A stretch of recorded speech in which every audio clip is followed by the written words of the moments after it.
Salve, salve, pessoal! Está começando mais um episódio do De Volta para o Futuro, o podcast que conecta o passado e o presente. De Volta para o Futuro tem o apoio da Basso Straps, qualidade e estilo para quem vive da música. Eu sou Antônio Dornelles e no papo de hoje a gente recebe mais um ícone da cena musical gaúcha, vocalista, compositor e um dos fundadores da lendária Ultraman. Um artista que mistura funk, rap, reggae e rock com atitude e autenticidade. Com muito orgulho, a gente dá as boas-vindas aí ao Tonho Croco. Como é que tá, Tonho? Tudo bem? Boa tarde, Antônio, meu xará. Meu xará. Boa tarde, todos da Novos Horizontes.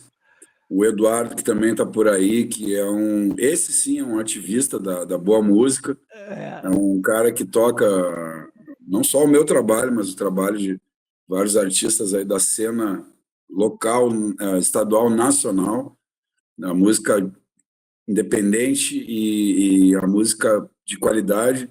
É um prazer estar aí, depois de tanto tempo, armando essa entrevista aí. Prazer estar aí com vocês na Novos Horizontes.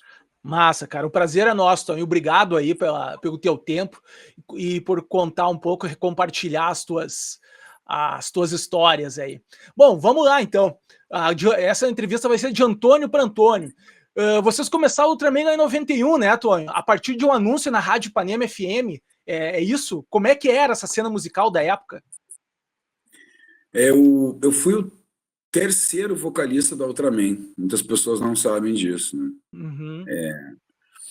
A Ultraman ela começou na faculdade, e foi em 1990, na faculdade de Biologia, na URGS, em Porto Alegre. O baixista, Pedro Porto, e o baterista, Zé Darcy, eles cursavam Biologia, se formaram, são biólogos formados, né? Uhum. E começaram, se conheceram lá, e tipo, tu é músico, assim, né? Toco bateria, eu toco contrabaixo, vamos fazer uma banda. Aí, legal, o que a gente vai tocar? Vamos tocar. Eu gosto muito de hip hop. Nessa época não se falava muito ainda hip hop, a palavra hip hop tem a ver muito com a cultura, com o grafite, com a dança, com a música, com todos os elementos, né? Se falava rap, ritmo e poesia, falava batalha de rap, falava do ato de... Como a gente tem aqui no Rio Grande do Sul, a gente tem a trova, os trovadores. Nessa época se falava o rap, não se falava hip hop. Mas também vamos misturar esse rap com o heavy metal, com o som pesado, com o thrash, né, eram gêneros, subgêneros da música pesada. O que é o thrash, o heavy metal? Nessa época, o que a gente escutava era o Sepultura, era o Metallica, Anthrax, era as bandas daqui, tinha muita banda com som pesado, a Panic, o próprio The Fala, uma banda dos anos 80, que começou como pós-gótico, punk, e depois fez um disco de funk metal, que meio que foi o nome que deram a esse gênero de misturas de groove, de balanço, de música swingada, né, de vertentes como, né, o próprio funk, o rap, misturar isso com o rock. Foi dado esse nome, funk metal, né? Bom, a partir daí tu tem uma ideia, tem um norte, tem dois integrantes. O que precisa? Precisa de um vocalista, precisa de um guitarrista, de um tecladista, assim que tu começa uma banda. Sim. Até hoje é assim, não mudou, né? E aí passa pela banda três integrantes, três pessoas antes de mim. Se eu não me engano, a primeira dela, um tecladista chamado Big Mac, o nome artístico dele. Ele tocava teclado e também cantava, né? E chegou a ensaiar, fez um ensaio com o Pedro e com o Zé. Não ficou na banda, vida que segue. Outro detalhe, a banda não tinha nome. Vamos lá fazer um som, né? Vamos lá ensaiar. Está a fim de fazer uma banda, eu e o Zé, né? O Pedro ligando pro... Daí o Pedro ligou para um outro guitarrista chamado Zé. Apenas isso, Zé. Ele tocava guitarra e cantava. Também, mesma coisa. Vamos lá fazer um som. Fez um ensaio, também não ficou. O que acontece? Nisso, o irmão do Pedro Porto toca guitarra até hoje, é o Júlio Porto. Uhum. E ele falou assim: poxa, Júlio, eu tô tentando chamar alguém que toque guitarra e cante, ou toque teclado e cante, mas não tá ficando ninguém. De repente, tu vem pra guitarra, vem ensaiar com a gente, e a gente chama alguém que só cante, um vocalista. Daí ele, pô, mas eu tenho um colega do colégio, que é o Denison Ramalho. Ele canta, mas ele não toca instrumentos. Esse cara ficou uns 2, 3 ou 4 ensaios até. Uhum. E o Denison, hoje, ele, se não me falha a memória, ele é cineasta. Ele faz filmes trash, filmes B, filmes de terror. Que massa, cara. Inclusive, tem um documentário do Zé do Caixão, que foi ele que dirigiu. Pô, que legal. Ficou 3, 4 ensaios. O Denison saiu também da banda. Uhum. Saiu. E a banda não tinha nome ainda. O que acontece? O Júlio Porto estudava o segundo grau, no segundo grau. No Júlio de Castilhos, o famoso Julinho, na escola de ensino médio aqui de Porto Alegre. Ele estudava na parte da manhã e eu na parte da manhã e ele na parte da tarde. Mas às vezes eu tinha que ir na tarde e ele tinha que ir de manhã. E nessa época a gente também começou a ir em shows, frequentar também o bairro boêmio. Na época era o Bonfim. Uhum. Era a Rua Oswaldo Aranha, tinha muito bar, restaurante, casa noturna. E eu fui apresentado a eles, né? Se eu não me engano, pelo Alessandro Deretti. Esse Alessandro estudava também no Julinho. E ele ouviu na rádio Ipanema, eles gravaram duas músicas com esse formato trio. O Zé Darcy na bateria, o Pedro Porto no baixo, o Júlio Porto na guitarra. Gravaram os três, esse trio, e largaram essa fita na Rádio Ipanema. Isso com pouquíssimos ensaios e sem nome a banda. Uhum. E aí, tipo, uma banda aqui com 3 integrantes está procurando vocalista. O Alessandro Deretti. Estão procurando vocalista e também DJ. Uhum. DJ de hip hop, de rap. Uhum. O Alessandro me apresentou o Júlio. Eu disse, pô, cara, eu sou muito afim de ter uma banda, porque ter uma banda nessa época, não sei se ainda é hoje, isso aí com a gurizada, com o adolescente, com o jovem de 14, 15, 16, eu tinha 16 anos. Uhum. Nessa época. Como é que era essa coisa de ter banda, né? E nossa, era um sonho de ter uma banda, né? Uhum. E, claro, eu já tinha aula de música no colégio, mas eu nunca tinha banda. Foi a minha primeira banda, foi a Ultraman. Uhum. Combinamos um ensaio, e aí peguei as letras que já tinha do Zé Darcy, que ele gravou aquelas 2 músicas, ele escreveu uma letra em inglês, 2 letras em inglês. E eu peguei e cantei aquela letra que estava na fita cassete. E o Alessandro Lopes Deretti, ele levou um toca-disco para fazer um tchac-tchac-tchac, né?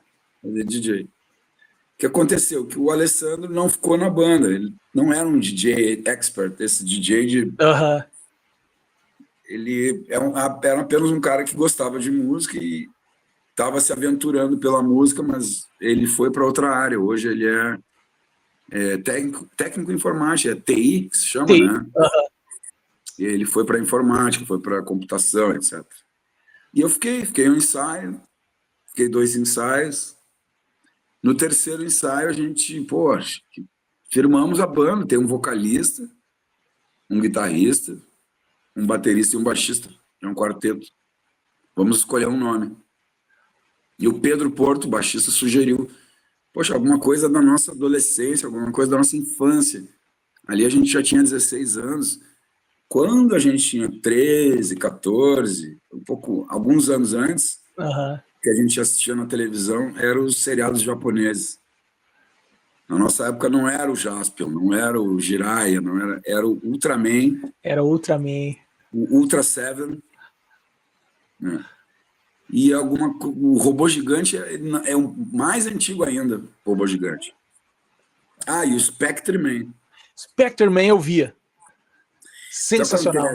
A gente achou o nome Ultraman mais forte. E também a gente tirou o A, que era um personagem, né? Uhum. E essa sugestão foi minha. Vamos tirar o A e vamos colocar a letra E. Porque somos ultra-homens, né? Somos uma banda, não é uma pessoa só. E o resto é história. Espero ter dado aqui uma explicação... fantástico! Mais rica impossível, assim, mais detalhada. Mas então assim. Eu entendi. Mas então vocês já tinham esse negócio com o rap, né? A hip hop, entende? Mas a Ultraman tem mais misturas, né? Tem mais fusão. Aí tem o funk, tem soul, tem o samba rock, várias coisas, né? Cada um trouxe uma coisa assim para a banda, trouxe esse estilo para montar essa fusão. Olha, no começo, mais uma vez, eu não sei como é em outras bandas, né? Eu nunca criei outras bandas, assim. Sempre fui convidado a entrar, inclusive o tributo a Tim Maia, ele veio da banda Black Master. Eu fui convidado pelo Flávio Passos, baixista, a fazer uma coisa bem específica, né? Olha, a gente precisa de um vocalista, um cantor para cantar as músicas do Tim Maia e do Jorge Ben. E depois foi aumentando, claro.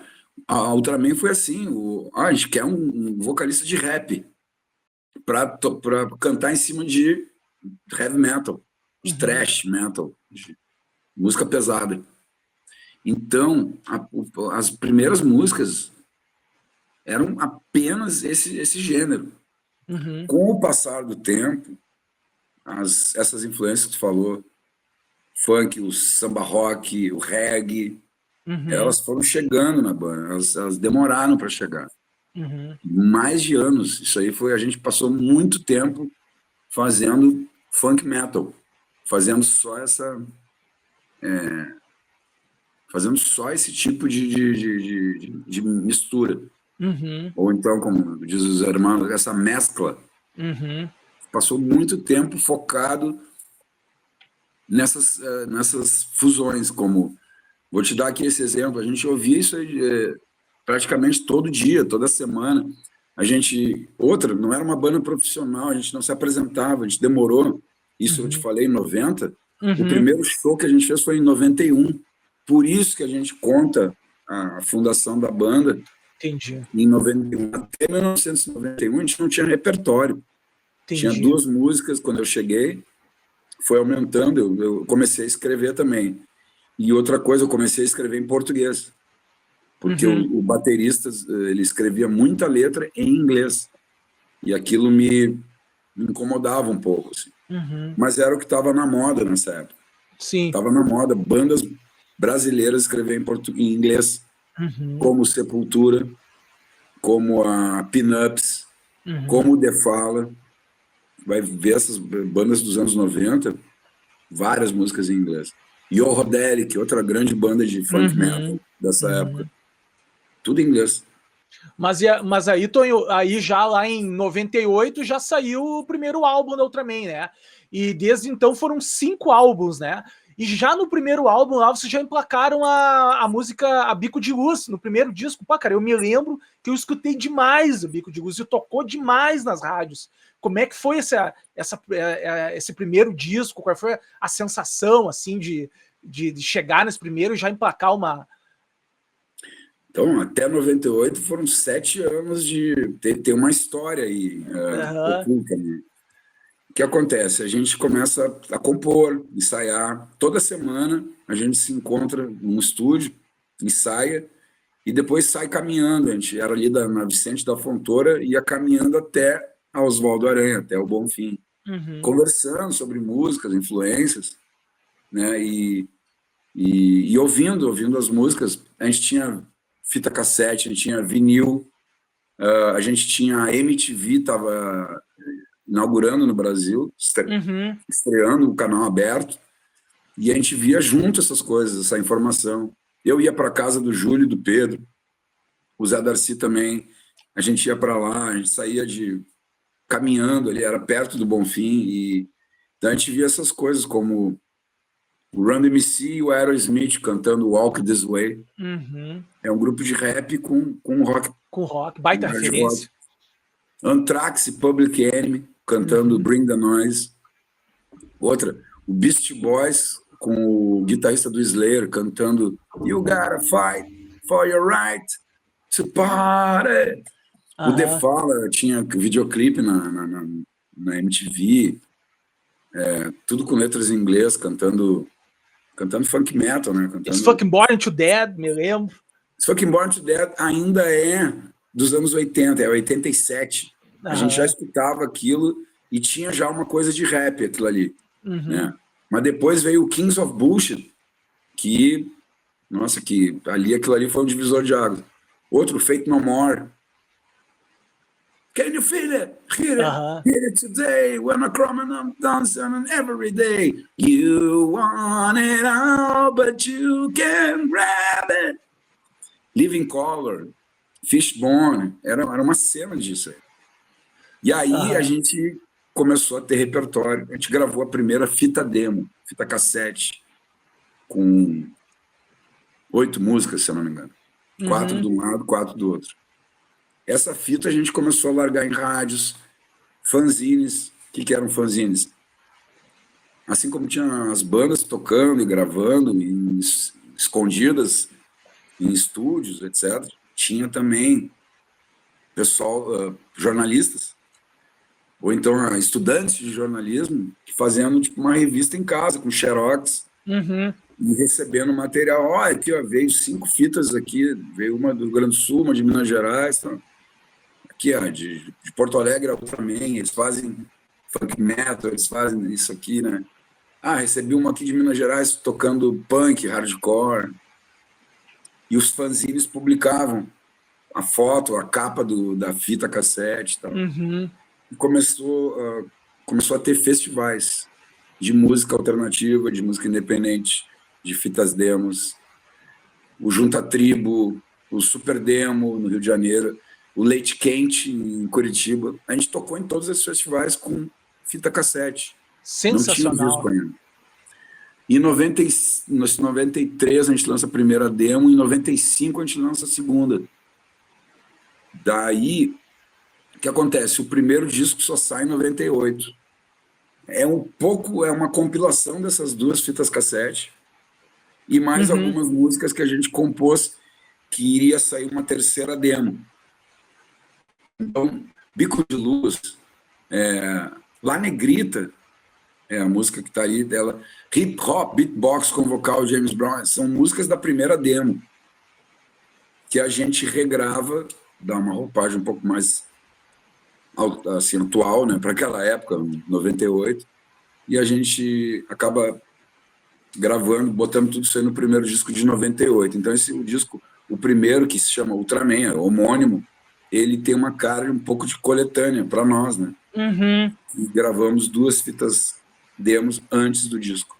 Sensacional. Não, até a gente fez esses dias, a gente fez uma entrevista com o Rafael Malenotti também, e ele estava falando sobre isso, sobre essa coisa nova aí da internet, do Spotify, que hoje em dia é fácil fazer um lançamento, mas não tem essa estrada, né? Com o que você está contando, vocês levaram da formação da banda até o primeiro disco 7 anos. Você já estava com um trabalho muito consolidado, né? E hoje em dia as bandas não têm isso, né? Porque tu faz a música no teu quarto, lança direto no Spotify, mas não tem essa estrada, né? Não tem essa coisa de firmar, né, a música, de ter sei lá, acho que tu aprende tanta coisa, né, nesse começo, assim, né? É diferente, hoje é diferente. Na nossa época também não era... Foi diferente de quem veio antes da gente. Né?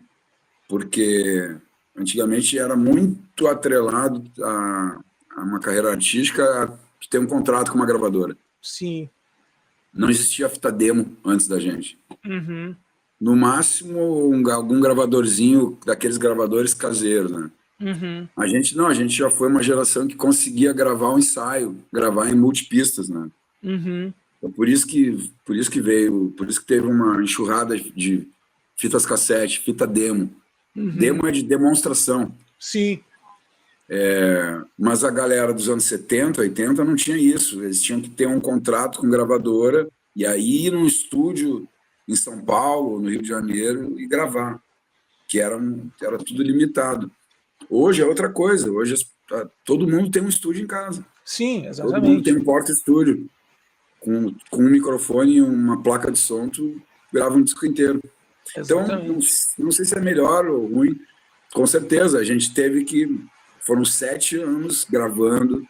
Aí a gente começou a tocar, pegar palco, tocar em festivais, tocar com outras bandas, a gente assistia. Isso aí também influenciava a gente. Ó, pô, tem essa banda aqui do Rio de Janeiro. Pô, essa banda aqui vai estourar, cara. Como é que é o nome? Planet Ramp. Pô, essa banda aí, cara. Pá, esses caras são melhor que a Ultraman. Tipo, sabe? Aham. A gente viu eles, todo mundo se viu, né? Raimundos a gente viu surgindo do nada, Planet Ramp do nada, e Uhum. foram crescendo, crescendo, a gente viu tudo isso acontecer. E a gente estava ali no meio, a gente tocou nesses festivais todos, que eram super importantes na época. Sim. Mas e aí, Tonho, bom, daí depois desse primeiro aí, que foi do 98, vieram vários sucessos Ultraman. Dívida é uma, que é um clássico da banda. Como é que surgiu a história por trás dessa letra? Era algo pessoal ou uma crítica social? Bom, daí o que acontece é que daí a gente, pô, já estamos com um disco, já estamos com 7, 8 anos de banda. O Olelê é o segundo disco, ele é de 2000. Aham. Cara, a gente está ali com praticamente quase 10 anos de banda. A gente está com uma pegada boa, a gente está sabendo como é que funciona o mercado, como funciona tocar ao vivo, como funciona gravar. A gente já tem muita experiência em todos os âmbitos, né? Âmbitos Uhum. do mercado. E o Dívida é uma música minha, uma ideia minha. Peleia, Uhum. nesse segundo disco, no Olelê, eu começo assim, cara, vamos compor músicas, não digo mais pops, acessíveis, mas músicas que consigam dialogar o espírito da Ultraman, que um espírito de mescla, de Uhum. misturas, e que o público entenda. Porque a gente tocava no Rio de Janeiro e os caras, pô, meu, vocês não. Aqui o Raimundo está misturando forró com hardcore. O Planet Ramp tem um samba ali com rap. Por que você não mistura a milonga com a música gaúcha com. Cara, Uhum. cheguei aqui, fiquei com aquilo na cabeça, peleia. Outra, o Dívida.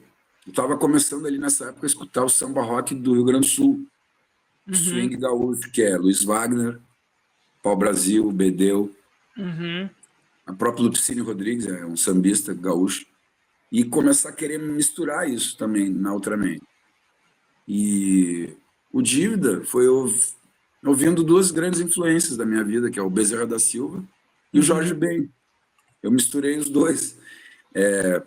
No caso, o Papo, o Bezerra tinha uma música lá que o cara devia dinheiro para ele, e o Jorge Ben tinha uma música que se chamava Era uma vez um aposentado marinheiro que só queria viajar. Eu peguei essa levada do Jorge Ben, Aham. um homem com palavra, aquela coisa meio Bezerra da Silva. Aham. Foi essa mistura assim que deu essa liga assim. Foi assim a Massa. história do Dívida. Não tinha ninguém que devia dinheiro para a Aham. gente, porque tem algumas histórias assim que tipo, pô, tem um produtor aí que marcou um show da Ultraman e não pagou, e aí por isso que eles fizeram a música e tal. Entendi. Mas É lenda, é mas é lenda que urbana. que na verdade, como todo mundo tem alguém que deve, entendeu? Então a música acabou ficando nesse, né, as pessoas têm essa acabam se identificando, né, com a música, né? Porque todo mundo deve alguma coisa para todo mundo. E daí, cara, tem outra coisa na Peleia, né? A Peleia, ela serviu de trilha sonora, de resistência, né, às enchentes do Rio Grande do Sul. Tu acabou se emocionando, assim, ao ver a sua música mobilizando as pessoas? Muito, muito. Não esperava que acontecesse aquilo. Não esperava. Eu sempre entendi ela como um sub-hino, né? Um sub-hino gaúcho, assim como é algumas músicas do Cleito Cleidir, Uhum, como tem música como Amigo Punk, né? Porque parece que é uhum, uma coisa que une a gente, né? uhum, E eu acho que essa é a função de um hino. Um hino é unir todo mundo que pertence àquela bandeira, sabe? uhum, Todas as cores, todas as religiões, todas as opiniões, todos os times, né? uhum, E, e eu não esperava que acontecesse isso, assim. O Pelé pode ser usado como um grito antimachista também, uhum. né? Mas ela foi usada num contexto de união, de um contexto de nesse momento aqui que está todo mundo sofrendo, a gente não Uhum. pode parar, a gente não pode se entregar, a gente tem que continuar indo em frente. Sim. E teve uma ajuda nacional também que a gente não pode esquecer, né? No contexto, eu acho que ela explicou tudo que a gente estava sentindo naquele momento. E a música é proibido também, ela tem uma vibe divertida e crítica ao mesmo tempo. Como é que foi o processo de criação dela? Tem alguma história inusitada? Proibido é uma bobagem de noite, que é o cara sai na noite com a namorada, né? E fica aqueles caras querendo furar o teu olho, né? O cara Sempre. fica olhando para tua mulher, né? Aham. Foi isso. Tipo, ó, tá aqui um tema. Esse tema é que nem dívida, né? Pô, olha só. O cara deve para. Vou fazer uma música para quem tá devendo um dinheiro para mim, né? É uma coisa meio também, uma filosofia do Bezerra da Silva, assim. Aham. O Bezerra, ele costumava dizer que ele não fazia letra de amor. Ele só fazia letras de outros contextos, né? Então, era o cara que devia, era o malandro, era o político safado, era isso. O Proibido é sobre isso, sobre o cara que, né? Adão e Eva não querem mais cobras no seu paraíso. É sobre isso, é sobre o cara fura-olho.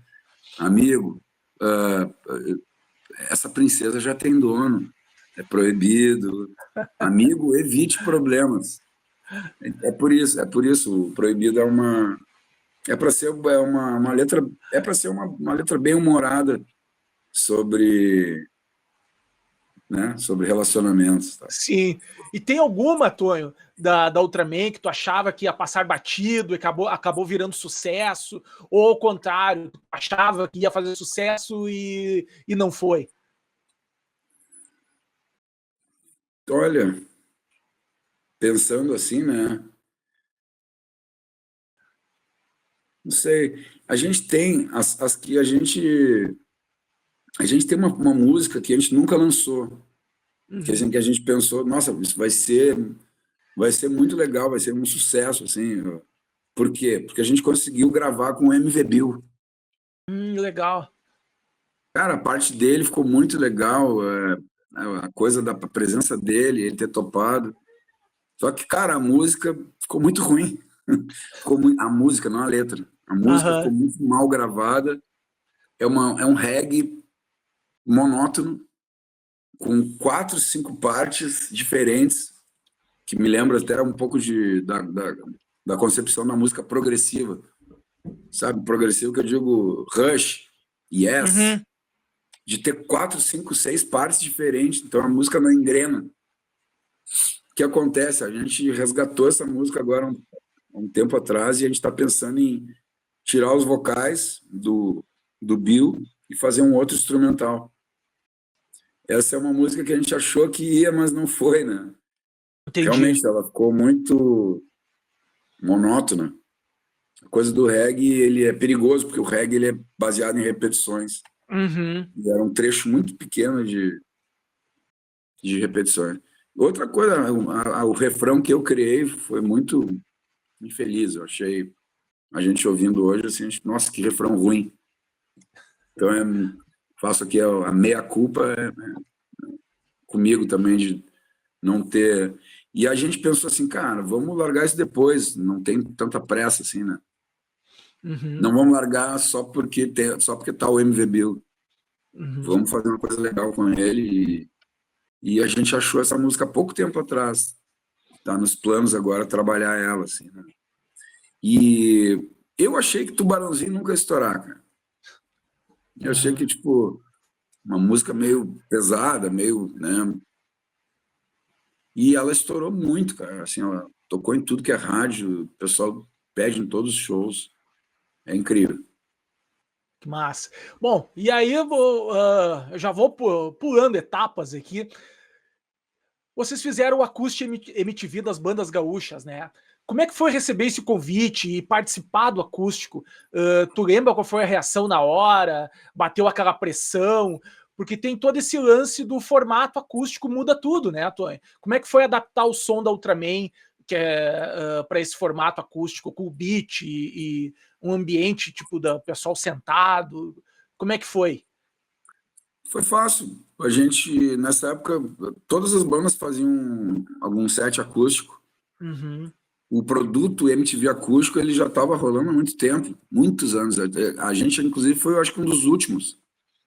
Justamente por isso, já não tinha mais artista para fazer. Uhum. Já tinha o Jorge Ben, acústico MTV, já tinha o Paralamas, já tinha Titãs, Capital Inicial, Charlie Brown Jr. Todas as bandas fizeram esse MTV acústico. Ah, esse das bandas gaúchas virou um clássico, né? O que foi Isso. diferente é que a direção da Abril, da MTV, resolveu fazer. Olha, a gente nunca fez um formato com 4 bandas, muito Uhum. menos com 2 bandas no mesmo produto. De um outro país, de um outro estado. Assim, geralmente é ali artistas do Rio e São Paulo, geralmente, né? Ou Uhum. mineiros, né? Skank e tal. E com bandas independentes, bandas médias. Uhum. O acústico sempre foi uma banda, geralmente uma banda mainstream. O que é mainstream? Uma banda extremamente famosa. Uhum. Jorge Ben, Titãs, Paralamas, Capital Inicial, tá entendendo? Uhum.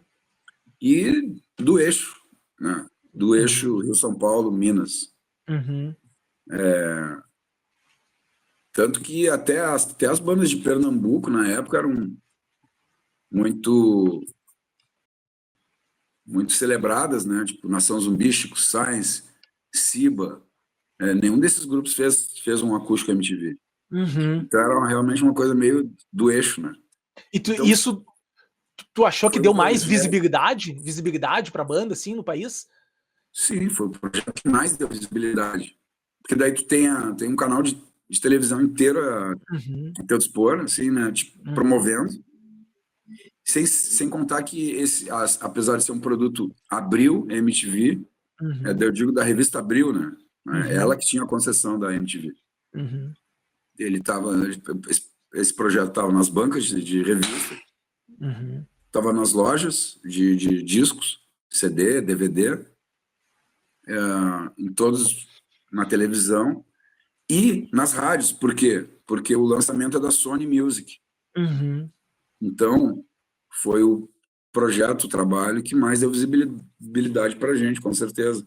A escolha veio através da direção da MTV por ver que aquelas 4 bandas estavam se destacando muito no cenário, a gente estava produzindo muito, estava Uhum. fazendo muito festival, estava indo tocar, estava indo atrás, Uhum. fazendo videoclipe, estava suando a camiseta. Não é à toa, nessa época o Cachorro estava quase morando em São Paulo, o Vander Uhum. Wilder estava morando no Rio de Janeiro e a Bideobaldi era uma banda, sempre foi uma banda criativa e que produziu Uhum. muito videoclipe e tinha uma questão estética, se vestiam de Uhum. terno e, né, tinha uma mulher na banda, uma coisa diferente, assim, Uhum. e fazia um som new wave, diferente daquela coisa, daquele estereótipo de rock gaúcho, sabe? Uhum. Que o Cachorro Grande faz parte. E o Vander, de uma certa maneira, também. A Ultraman, eu vejo, posso estar errado, a Ultraman não tem esse perfil de rock gaúcho, né? Que vem claro, vem do Liverpool, dos Almôndegas, vem do Bicho da Seda, do TNT, vem do rock mesmo, feito aqui, influência de rock inglês, mais do que o rock americano, né? Então, eu acho que foi isso. A escolha foi da direção artística, na época, Anna Butler. Foi isso que aconteceu. E agora vai ter um show, 2 shows, inclusive, dia 20 e 21 de setembro, celebrando os 20 anos. Foi em 2005, né? 20 anos do MTV Acústico, Bandas Gaúchas, no Araújo Que massa, Viana, Porto cara, Alegre. que legal. Com as mesmas bandas, né? Com todas essas bandas aí. Com as 4 bandas. Tonho, mas aí você tem uma carreira solo também, e aí você tem lá o disco Lado Brilhante da Rua, que tu explora também bastante o funk, o soul music. Como é que foi foi uma libertação artística depois do Ultraman, tu fazer esse trabalho? Tu estava esperando o momento certo, tu já tinha? Foi uma continuação? Não, eu comecei, eu não tinha nada pronto. A gente parou, a Ultraman parou em 2008 e ficou 5 anos sem tocar. Voltamos em 2013. Aí nesses 5 anos eu comecei a compor sozinho. E além disso, essas músicas eu acho que não teriam lugar no repertório da Ultraman, porque eram muito individuais. A gente sempre compôs coletivamente, né? Olha, ó, o Pedro lança uma ideia de riff, assim, uma linha de baixo, pum, pum, pum, pum, pum, pum, pum, pum, pum. Aí eu já começo a fazer a letra, né? É um processo coletivo. Entendi. As músicas dos meus dois discos solos, eu comecei a fazer em casa, sozinho, e terminei a letra, terminei o arranjo. Tive pouquíssimos parceiros de composição. E foi uma coisa muito diferente da Ultraman. Uma delas é o Carlinhos Presidente, que é sambista, o Eduardo Pita, que é sambista, era do Ciativa. Quem mais? Deu? E eu deixo só... não gosto de ficar corrigindo o entrevistador. Não, fica à vontade. O Lado Brilhante da Lua é uma brincadeira com o Dark Side of the Moon. Sim. E ele não é um disco de funk, de groove, assim, ele é um disco de samba. Claro, tem a música, O Lado Brilhante da Lua, e a outra, no outro disco, Das Galáxias, e elas têm uma levada meio funk, samba soul, assim. Mas tu vai ouvir o disco inteiro na íntegra, tem samba de break, tem afrobeat, tem swing, samba rock, e claro, dois assim, não sei se funk, mas assim, soul music. O Lado Brilhante da Lua, para mim, é uma pegada mais Jorge Ben, Cassiano, Hilton, mais do que o funk do James Brown, por exemplo, o funk do Earth and Fire e tal. Entendi. Tu tem uma outra música, né, acho que é da carreira solo também, que é a Gangue da Matriz, né, que criticou um aumento salarial dos deputados e gerou uma repercussão política. Como é que você enxerga esse papel da música como ferramenta de protesto? Essa música não está na minha discografia. Essa música é justamente isso, foi um protesto individual. Ele não tem um coletivo ali, ele não está em nenhum disco, nem na minha carreira solo, nem da Ultraman. Eu estava em casa vendo aquilo ali tudo acontecer, os políticos aumentando o próprio salário, e fui questionado. Eu estava reclamando ali, botei alguns, pô, olha só, vê se é. Olha só, galera, pô, os caras aumentando o próprio. E algum fã, algum amigo, um jornalista falou assim, pô, cara, tu é músico, por que tu não faz uma música sobre isso? Me provocou. E eu fiz a música em 24 horas. Peguei um beat, peguei uma batida do Beast Boys, coloquei ela no gravador, fiz a letra em 3 horas, assim, liguei a câmera do computador e gravei. E joguei no YouTube. Pronto. Não tem nenhuma masterização, não tem mix. O som é horrível, o som é da câmera, não é nem som de mesa. Já me pediram para eu regravar essa música, não vou regravar. Mas passou a mensagem. Passou a mensagem. Fui processado pelo Cherini. E depois ele tirou o processo porque ele viu que o Kisuko ia ferver pro lado dele. Daí tu tem uma outra também, né? É o single, O Meu Mundo Azul. É uma luta pelos direitos dos autistas, né, cara? Foi outro convite também. Foi uma menina que se chama Angelina, a mãe dela, a mãe da Angelina Luz, que é uma menina autista de nível 3 de suporte. Ela chegou para mim e disse: Olha, tem pouquíssimas músicas que falam sobre o autismo, né?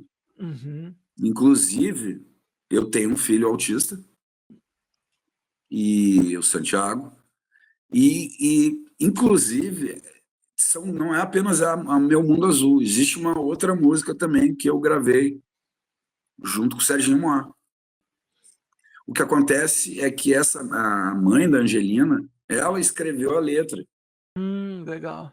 E ela disse: Olha, eu não sou compositor, eu não sou musicista, mas eu sei o que falar, eu sei o que tem que ser dito. Uhum. E aí eu falei assim: Olha, dá uma falada lá com o Suminski, que é um cara do estúdio lá, ele tem filhos também, talvez ele te ajude.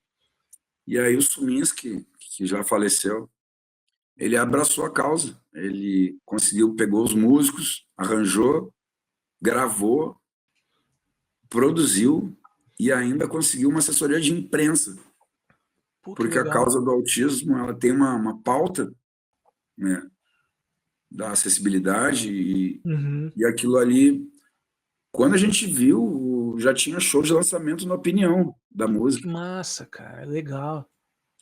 Então, Érica, nome a menina se chama Angelina Luz, Angelina Luz. E o nome da mãe dela é Érica Luz. Então, a compositora da música é Érica Luz. Então, são duas músicas que estão. Quem procurar no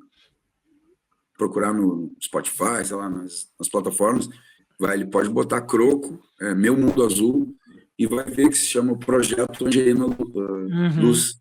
Vai ali, entra no perfil do projeto, vai ver que tem outra música. E a outra música se chama, se eu não me engano, se chama Chega, que é chega, né? Chega de preconceito, chega de Uhum. descaso das autoridades. Então, já te respondendo também um pouco da outra pergunta, é função, não é função? Tu me perguntou se eu sou ativista ou não. Aham. Eu fui convidado, entendeu? Eu senti o chamado para participar desse projeto.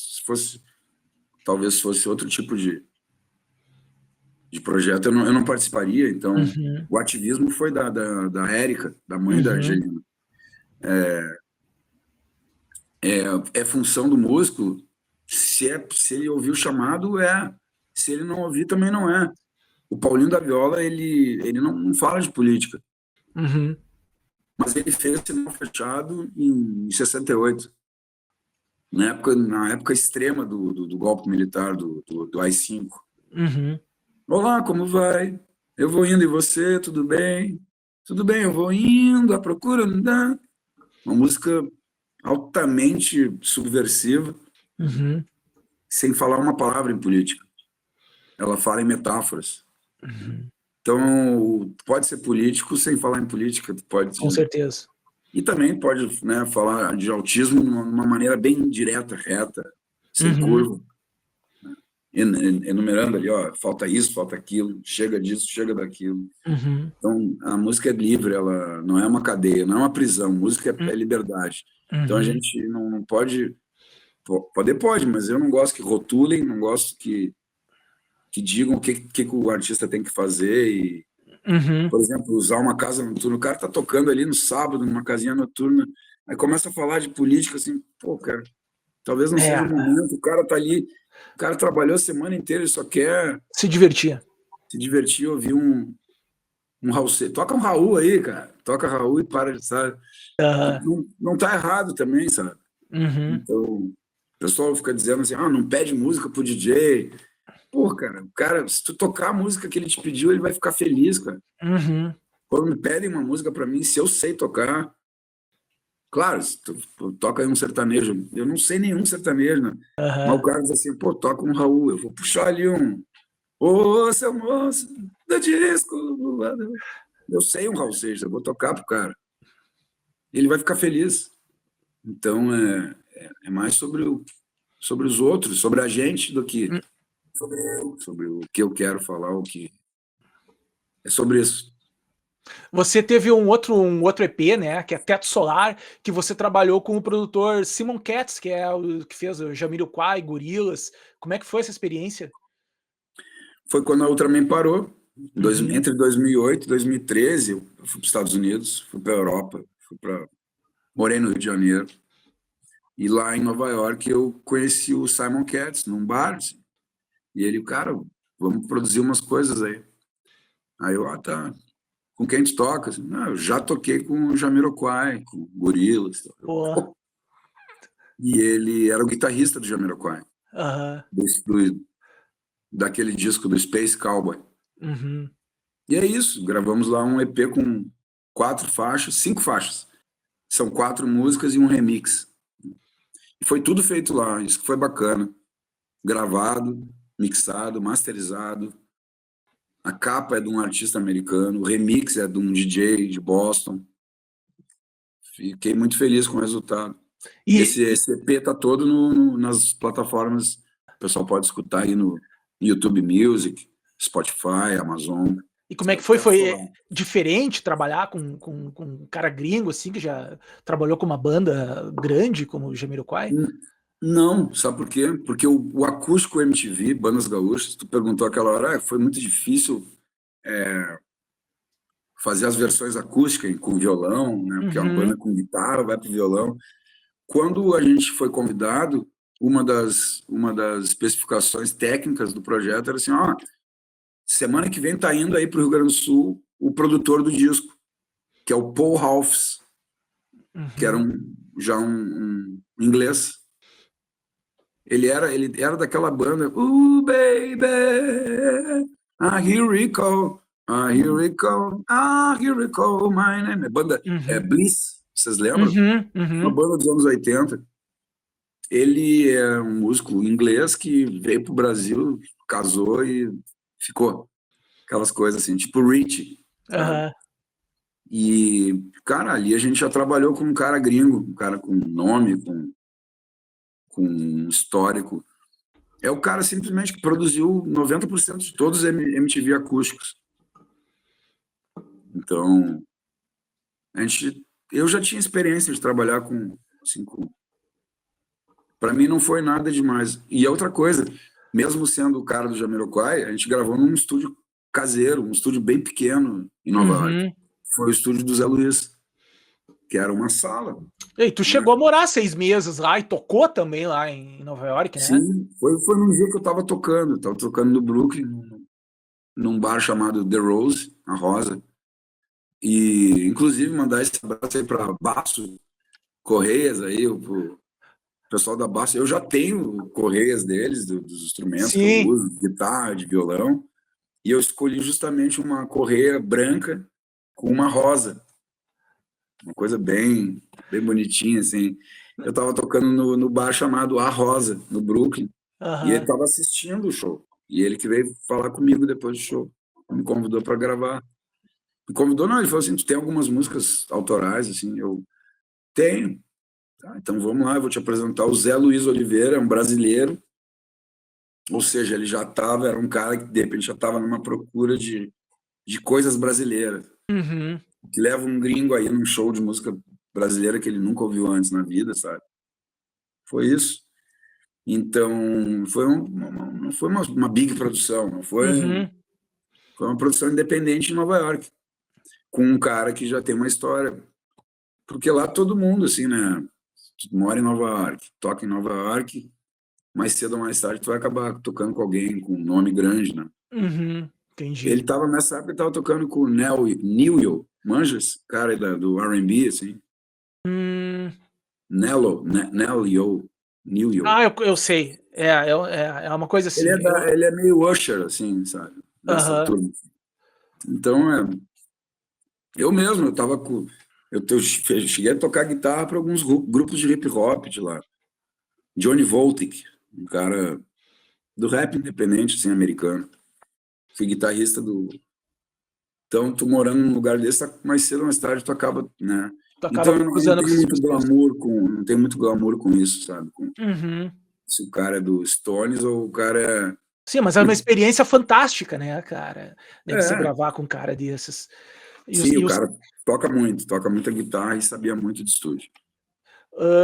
Para nós fechar, Tonho, olhando para frente aí, quais são os seus sonhos e planos, o solo ou com a Ultraman aí para os próximos anos?